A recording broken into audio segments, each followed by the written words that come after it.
Thank you, Kanye, for the awesome intro. Welcome to Tech Tac Toe. Yeah, it's a bit of a tongue twister, but we're glad you're here with us today. My name is Nikhil Gola. And I'm Josh Berne. You think Kanye's going to send a cease and desist for us using his music? Yeah, I don't know. He's welcome to join us on the show to talk more about it. We need more views. We'll take it. All right, Yeezy. Well, yes, this is Tech Tac Toe, and here we hope to learn more about the tech space and how businesses are adapting to the digitally transforming world. Our episodes will center on how MBAs drive value in tech and beyond. So in today's episode, Living the Startup Life, we dive into how MBAs drive value in startups and the opportunities and risks that come with them. You know, a lot of the companies that we look up to now, like Facebook and Google, were startups only a few years ago. And a lot of MBAs were part of them growing to the size and scale they are now. But there's a lot to take into consideration when looking into this career option. Do you have the financial and mental flexibility that this startup might not exist tomorrow?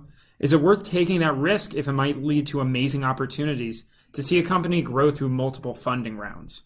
As an MBA, how do you balance your time between these startups and the larger tech companies that are coming to campus and have a larger alumni base?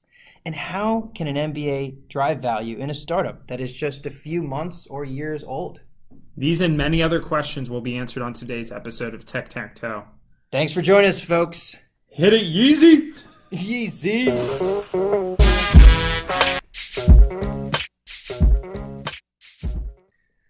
Our alumni guest today is Ankur Desai, a 2011 graduate of the Fuqua School of Business.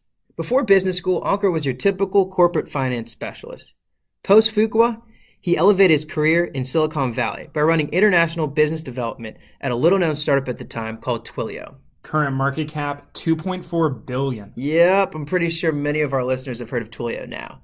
Since then, Ankur has run the gamut of deal-making, working in IPOs, M&A, technology sales, and partnerships, totaling over $15 billion. He currently advises several startups independently and as part of the Alchemist Accelerator, spanning artificial intelligence to online retail. We're lucky to have Ankur speak with us today. How's it going, Ankur? I'm doing good. How are you guys doing? Doing pretty well. Thank you for joining us. Yeah, good for a Monday. So yeah, no. Love talking to Fuquans. Always, yeah. So let's get started really continuing the conversation. Why have you chosen to build your career in startups as opposed to some of these larger tech companies? Well, I guess in the beginning, after college, I kind of just took whatever job I could get with the highest salary, right? So that happened to be a smaller company and got my first taste of what a startup might look like as part of a private equity firm and taking that company public and growing it over time. But it wasn't very high tech. And so post Duke, I had to make a very calculated decision based on what my risk tolerance was. And this is something that I've spoken to a lot of Fuquans about is quite often we ignore our real life situations when we're making our most important decisions with regard to our career right after we graduate from MBA or looking for an internship. And that could be, what's our family structure like? What are the other family members doing for their career or not doing? What types of services am I going to need if I have kids or pets or do I want to travel? So all these things that you would think that we would put as inputs into our model of what job do we want, we tend to ignore. At least that's what I've seen. So for myself specifically, I was lucky enough to be dating someone and end up marrying her, so everything worked out okay. I followed her to Silicon Valley without a job. And so I turned down consulting and banking offers, and she allowed me to network on the ground in San Francisco and really find that startup that fit well with me and made me happy. And I think it's safe to say not a lot of people have that luxury. And granted, I had a timer on it. I wasn't able to just sit back and spend a whole year looking for that job, but within 3 months is when I ended up at Twilio. So that's kind of what slingshotted me into the startup world back in 2011. And then from there, we can talk a little bit more about this later in the interview, but from there is where I was able to dictate, okay, do I want to go big company or small company? And I'll specifically talk about why you can go either or based on how you write your own story and defend your career decisions. Yeah, I mean, one thing that is we've heard from a lot of the MBAs is that 3 month period when you were just looking for jobs and you were just in the valley trying to find them. What got you through those 3 months, telling you instead of maybe settling, I suppose, for a company that might have not been the perfect fit but was a job nevertheless? What kept you through that process? So I think there was two main things. The first thing is the obvious, is you have to have people behind you supporting you because this is a very fragile time mentally. You've just spent a ton of money, or even if you had a full scholarship at Duke or anywhere else, you're still, emptied out your bank account, right? Whether you're going to exchange programs or, had a good time. In B school, you spent money on trips, networking, interviewing, and these things, they add up on the debt side. So you're constantly looking at, okay, how do I get out of the hole? How do I launch my career? I just got this amazing MBA. And so you need to have that support system of whether it be your classmates, alumni, your significant others, friends from back home, just people that can keep you grounded and allow you to make the right decision at the right time. And that may not be going into a startup. That may be taking something you don't want to take. And so for me specifically, what helped was, that. My significant other was in the tech scene. She was at Yahoo, was a senior web designer, and ended up at Google. So she was the one that believed in the tech scene. And then I had classmates in my class specifically at Duke that had left before graduation to get into the startup scene.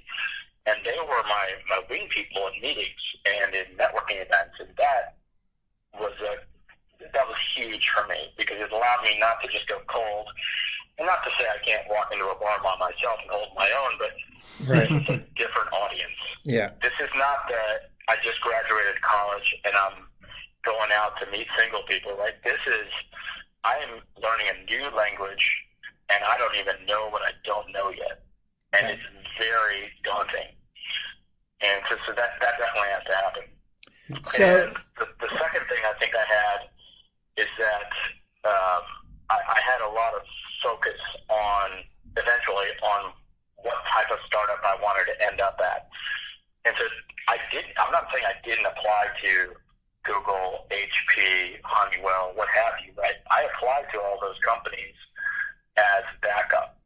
So I will strongly advise that you always do these activities in parallel. Right? You go for the startup and you have something on the back burner always. And that's just the best way to hedge your risk. And again, I can go into more detail on some of the follow-up questions, but a lot of those decision points are based on what kind of salary you require, where you want to live, who else you're supporting, and are you willing to do a function that you used to be good at before business school, but you just don't want to do anymore. Yeah. But you have to because you don't really have a choice. Yeah. Yeah, so why don't you take us through that? If Ankur were to put together a startup playbook, I just graduated from Fuqua School of Business with my diploma and I'm ready to go, what would you say is the process for finding the right startup for me? Like what certain principles should I put in place and what factors should I be looking for? Which we'd sell on Amazon, obviously.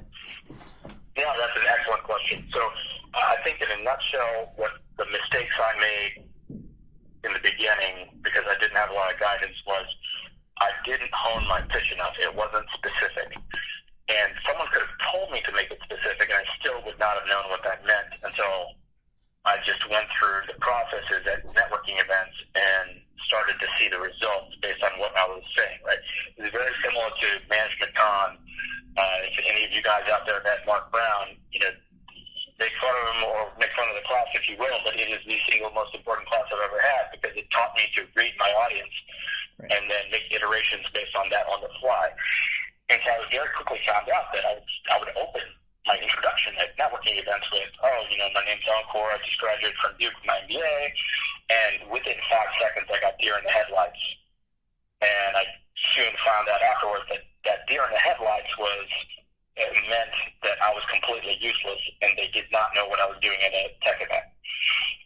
And so that helps me understand that, I can't just wear this MBA as a feather on my cap and walk around thinking I can just get anything and people will bow down to me. That's not the way it works here.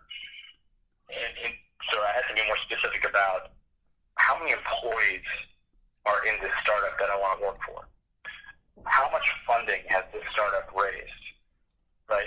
And more specifically, how much funding is more about what round are they on. So in 2011, if you had round A, round B, you could still be developing the product.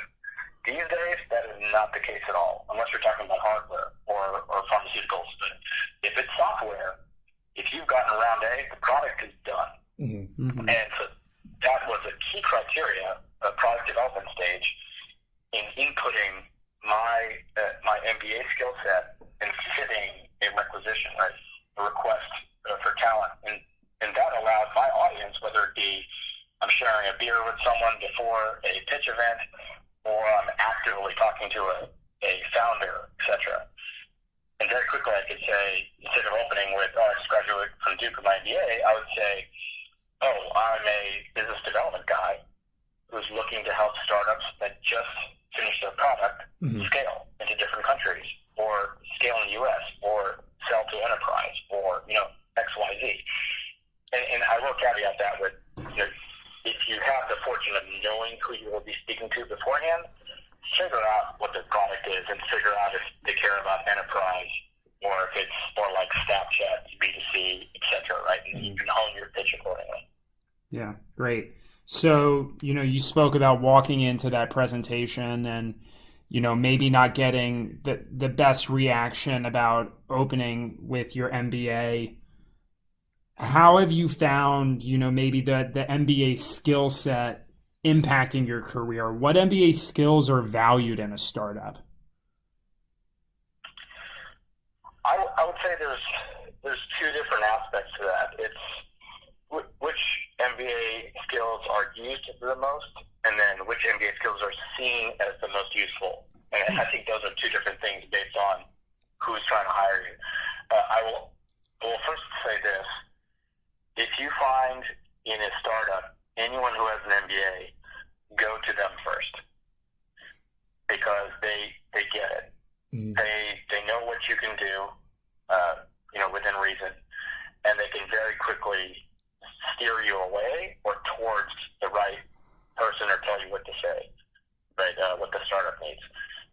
I didn't have that luxury at Twilio.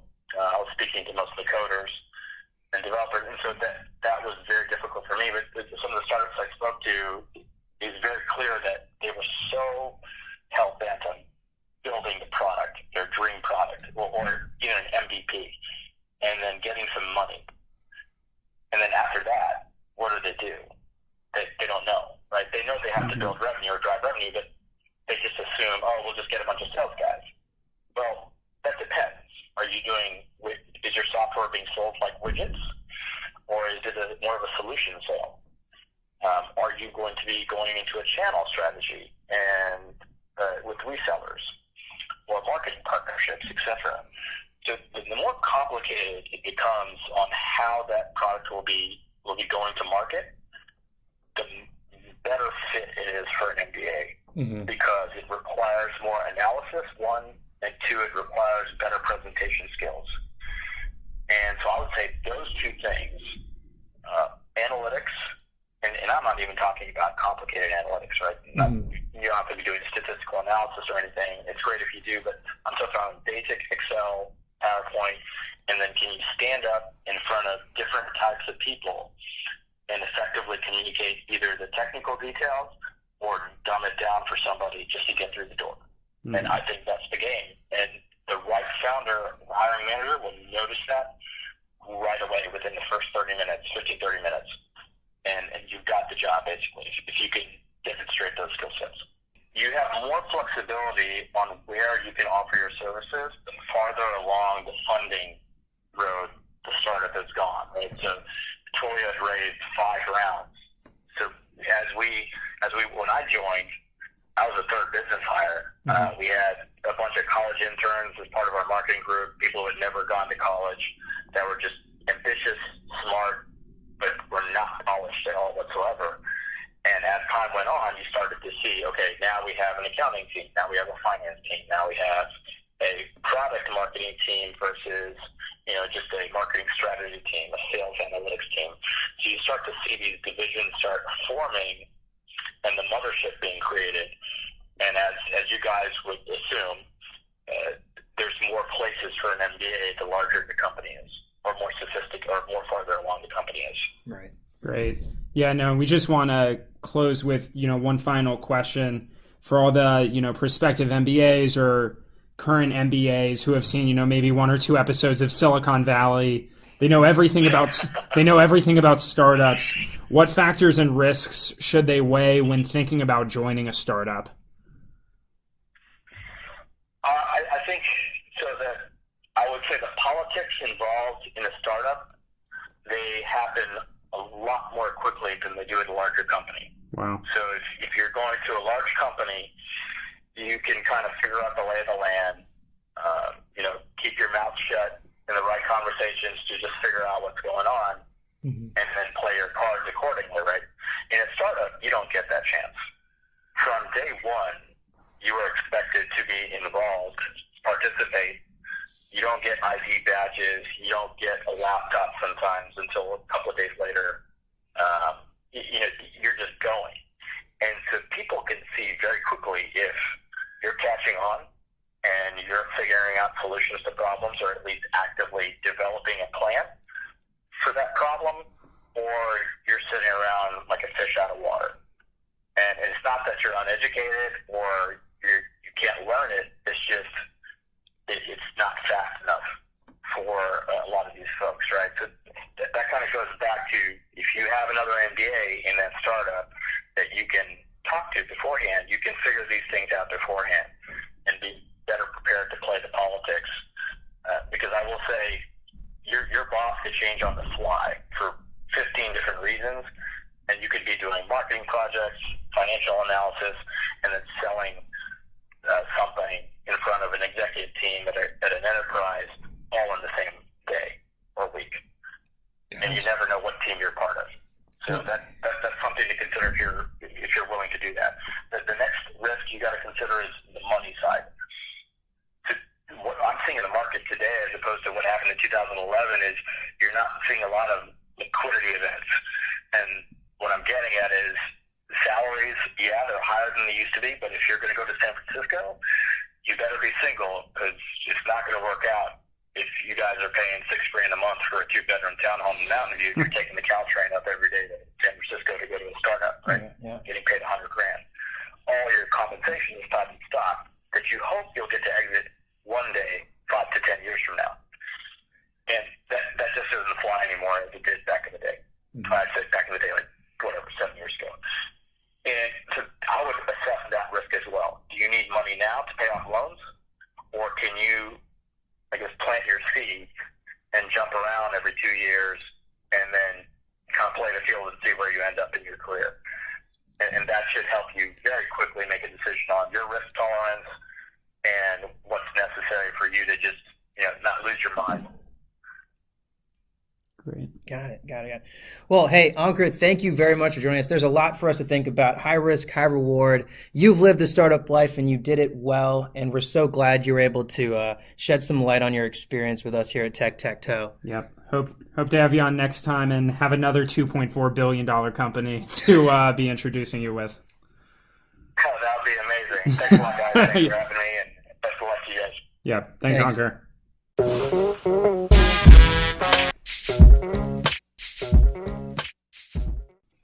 All right, let's get to our second year panel.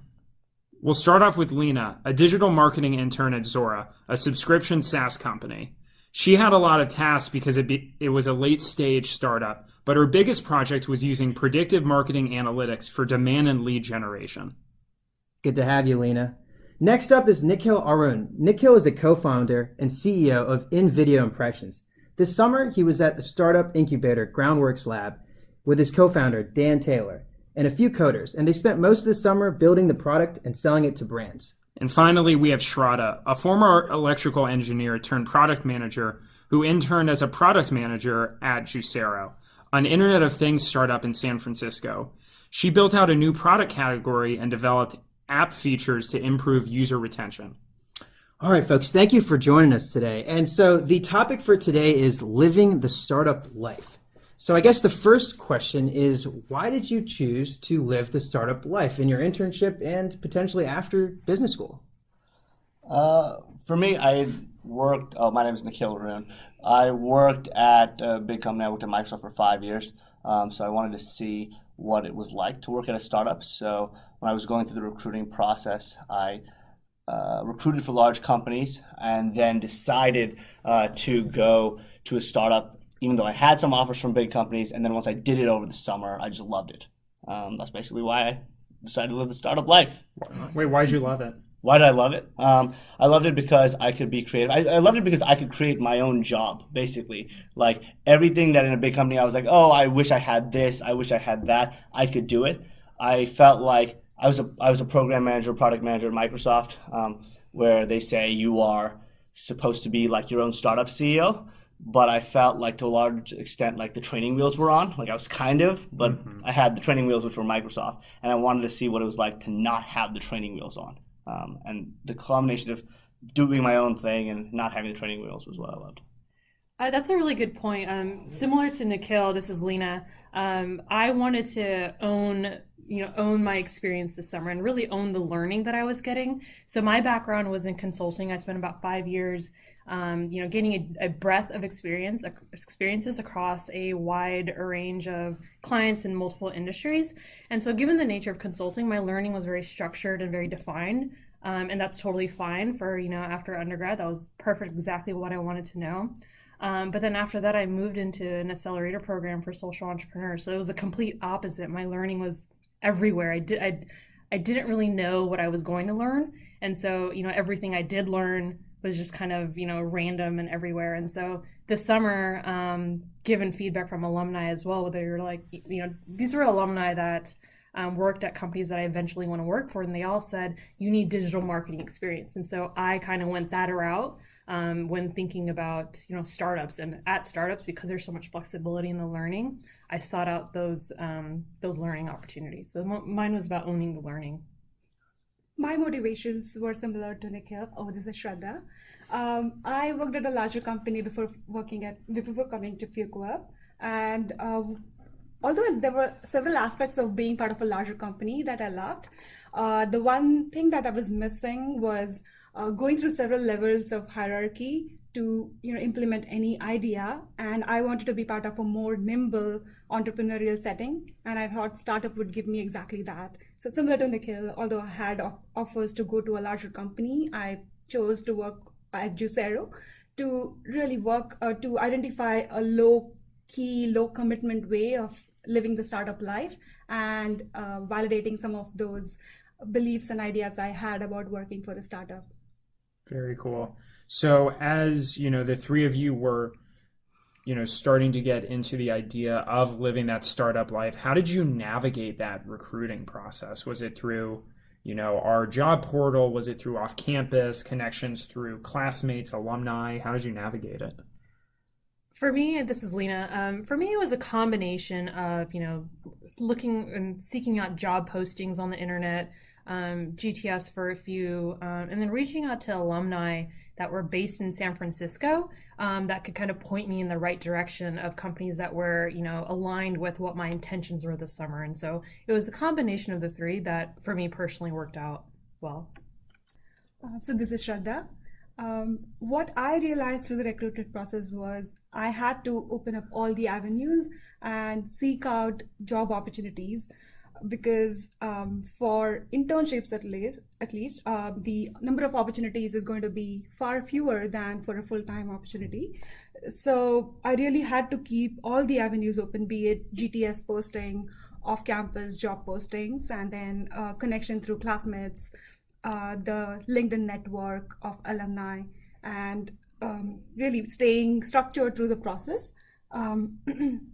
And staying persistent was what helped me secure the job that I ultimately wanted.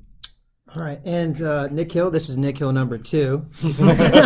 he knows his order. You were at an incubator this summer. How did you link up with Groundworks?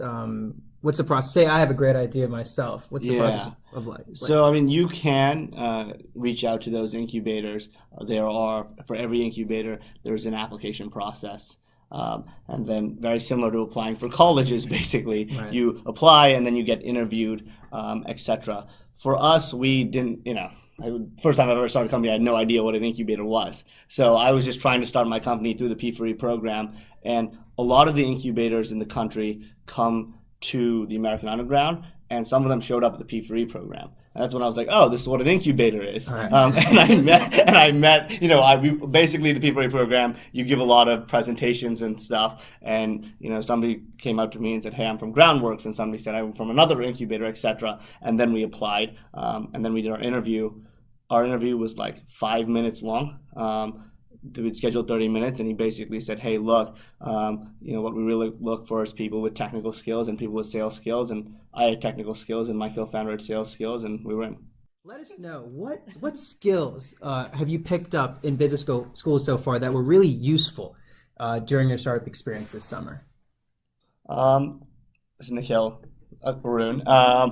So I would say, for me, it was actually, I thought leadership communication was the most valuable aspect for me. And that's because I realized immediately when I started in the P4E program that, working in Microsoft, I was trained to communicate to other people with computer science skills, but I was never trained to communicate technical ideas to people without computer science skills, which is obviously necessary in a startup. And so that's kind of what leadership communication taught me to do, was communicate ideas in a very simple manner.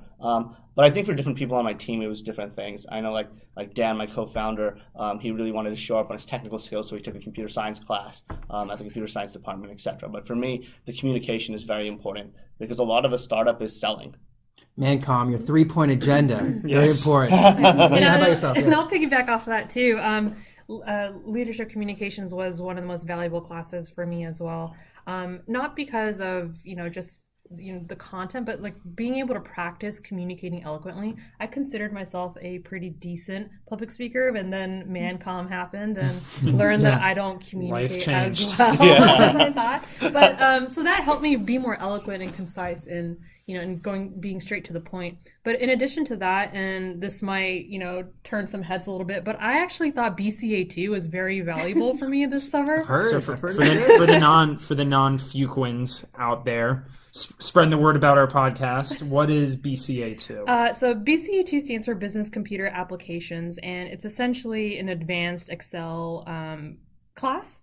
And so you're given scenarios on data and data modeling and how to manipulate data within Excel. And so because I was working with a lot of data this summer and doing a lot of data modeling as part of predictive analytics, I was pulling up my BCA2 guides and PDFs all summer just to figure out how to do things. And so I thought that was personally really valuable. Very cool. You brought up a great point, Leena, because I feel like the kind of role you're going to go into at the startup is also going to determine what kind of courses are going to be useful for you at Fuqua. Mm-hmm. For me personally, it was marketing strategy, because there was a lot involved around what customers wanted, employing those design thinking approaches to coming up with new product ideas. So that was one course that I found was really helpful to me. But in addition to that, coming from an engineering background, I really had the opportunity to learn about different parts of the business and understanding how those pieces come together. I was able to apply that learning to coming up with ideas for the project and thinking about it strategically and like seeing the impact of it over the longer term.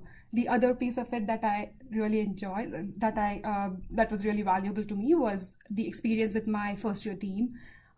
People came from different backgrounds, and I really learned how to cater my messages to different personalities. This was something that I could take to the startup as well, and where I was able to respect diversity of thoughts, perspectives, and work towards integrating all of that into the project's goals. So Leena, I'd love for you to kind of walk through what your recruitment process was. I know it was a very unique journey.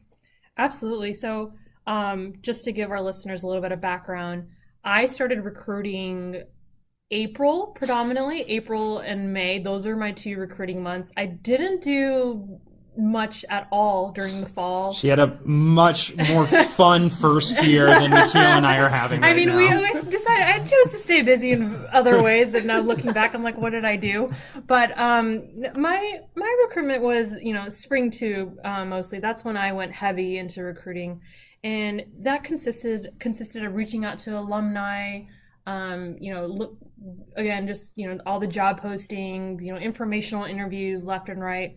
And so with Zuora, I had about 6 informationals, interviews scattered in it before I got my offer. And there was no guarantee that I would even get an offer, because you just never know what the needs are of a startup. And this is a late stage startup too, so there's even more structure, but even then you just don't know. Out of curiosity, when you were having those informationals, was there even an MBA job that existed at the time, or were you just kind of... No, there actually wasn't. They had an internship posting, but it was a generic one, and it wasn't an MBA one. And so, it was really, in my informationals, conveying what my intentions were, who I am, and not even, saying anything about, the job or anything like that. It was just being honest about who I am and what I wanted.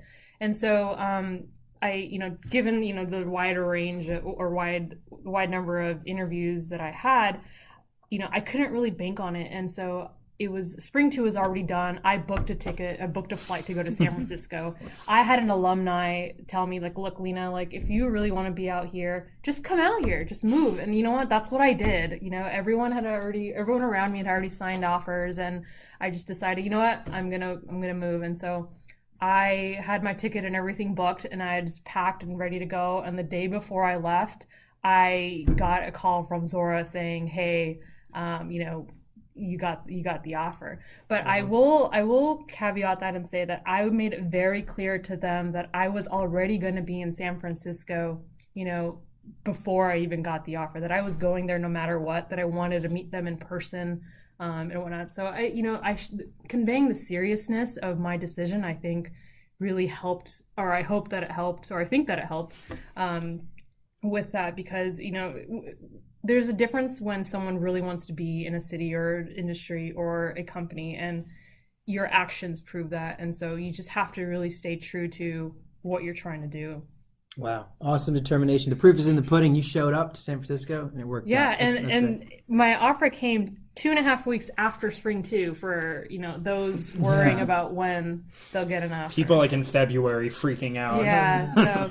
Right. So thinking about our first year students and our prospective students, what risks and factors should they weigh as they're thinking about potentially joining a startup, maybe for an internship or maybe for a full-time job?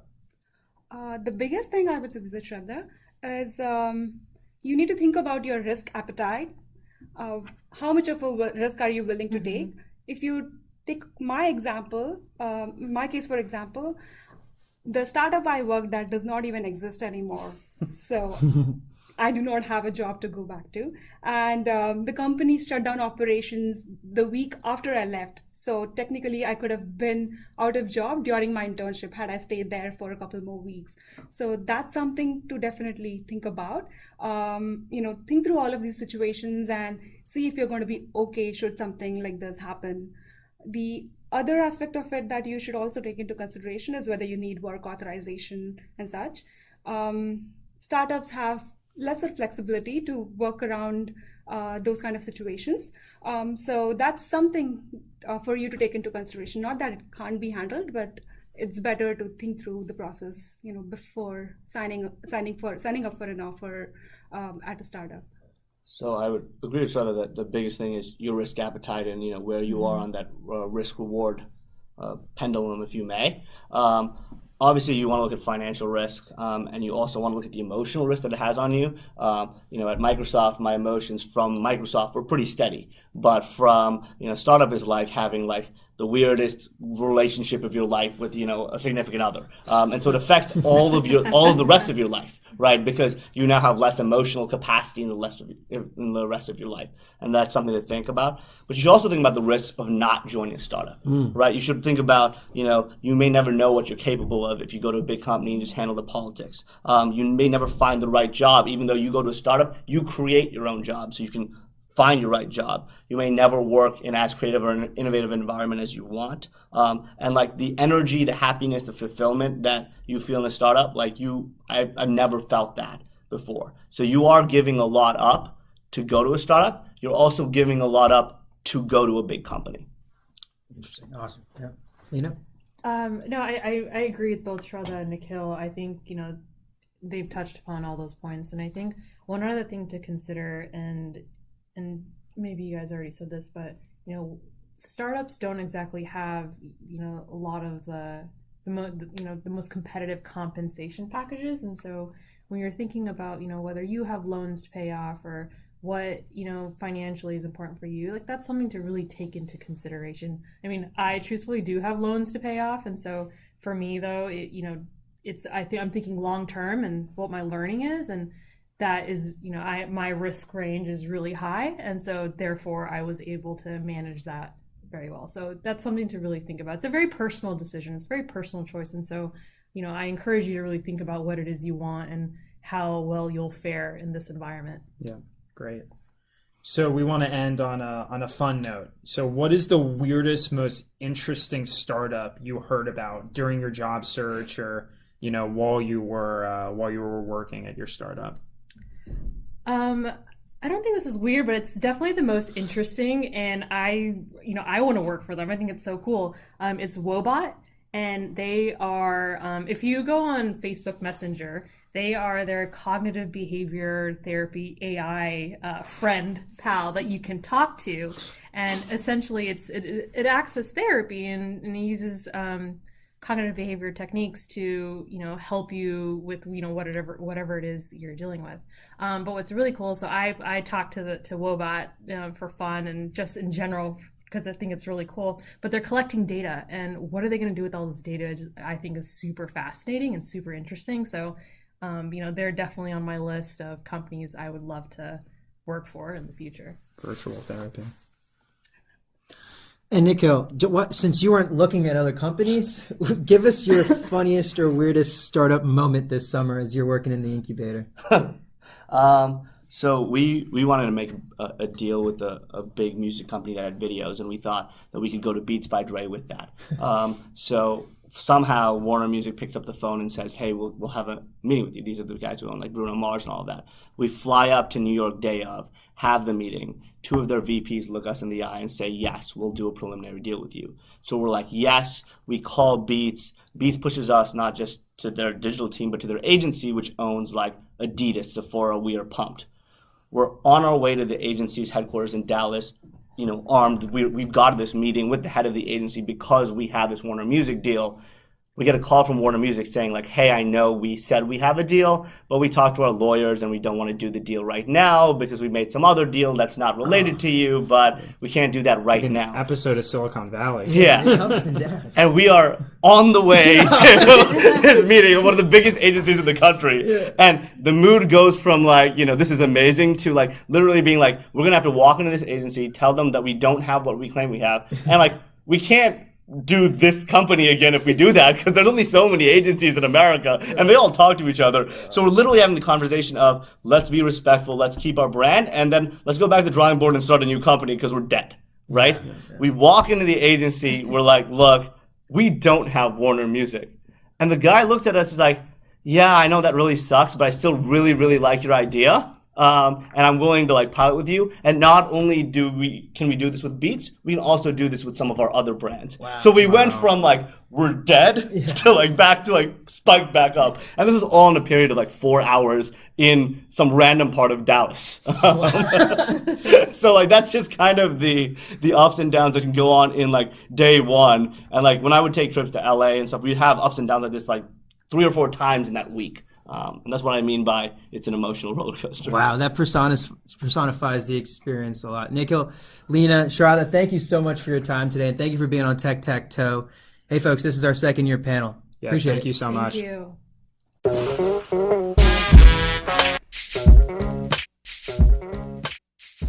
All right, that's our show, Living the Startup Life. Hope you learned something new today.